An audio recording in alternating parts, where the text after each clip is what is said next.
আগামী নির্বাচনে ধানের শীষ প্রতীকে ভোট চাইলেন বিএনপির ভারপ্রাপ্ত চেয়ারম্যান তারেক রহমান। বলেছেন, মানবিক দেশ গড়তে হলে বিএনপিকে বিজয়ী করার কোনো বিকল্প নেই।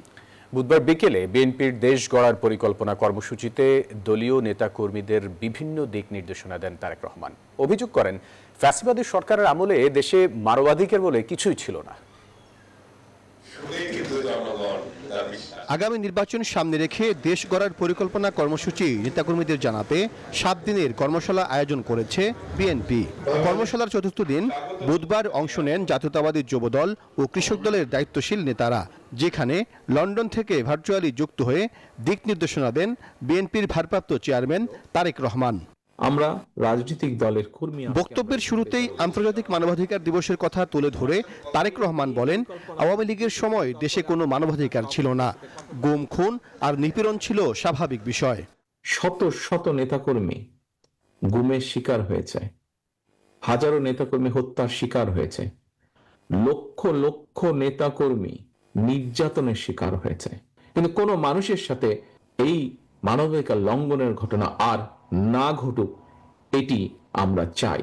তারেক রহমান বলেন, ক্ষমতায় গেলে ফ্যামিলি কার্ডের মাধ্যমে নারী সমাজকে স্বাবলম্বী করবে বিএনপি।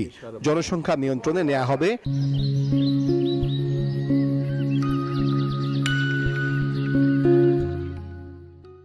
বিশেষ উদ্যোগ। শিক্ষা, স্বাস্থ্য ও কৃষিখাতকে প্রাধান্য দিয়ে গড়ে তোলা হবে একটি উন্নত ও মানবিক রাষ্ট্র। আমরা কোনো মেগা প্রজেক্টে যাব না, কারণ আমরা দেখেছি মেগা প্রজেক্ট মানে মেগা দুর্নীতি। দুর্নীতির বিরুদ্ধে আমাদেরকে দুর্নীতির লাগাম টেনে ধরতে হবে। আমরা রাষ্ট্রের অর্থ, জনগণের অর্থ আমরা খরচ করব জনগণের শিক্ষার পিছনে, জনগণের স্বাস্থ্যের পিছনে, হিউম্যান ডেভেলপমেন্টের, রিসার্চ ডেভেলপমেন্টের পিছনে আমরা খরচ করব। বিএনপির দেশ গড়ার পরিকল্পনা বাস্তবায়ন করতে নেতাকর্মীদের আহ্বান জানান তারেক রহমান। সেই সঙ্গে আগামী নির্বাচনে জনগণের সমর্থন চান তিনি। ধানের শীষকে জিতাতে হবে, এর কোনো বিকল্প নাই। ধানের শীষকে জিতানোর মাধ্যমে জনগণের যে পরিকল্পনা, জনগণের পক্ষের যে পরিকল্পনা, সেটিকে বাস্তবায়ন করতে হবে, এর কোনো বিকল্প নাই। ধানের শীষকে জেতানোর মাধ্যমে দেশকে রক্ষা করতে হবে।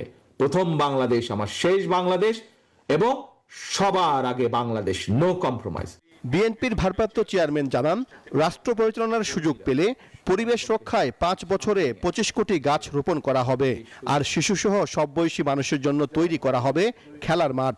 মাঠের চারিদিকে মানুষ হাঁটবে, শ্বাস বুক ভরে শ্বাস নেবে, বাচ্চারা খেলবে। সাইফুল ইসলাম, নিউজ 24, ঢাকা।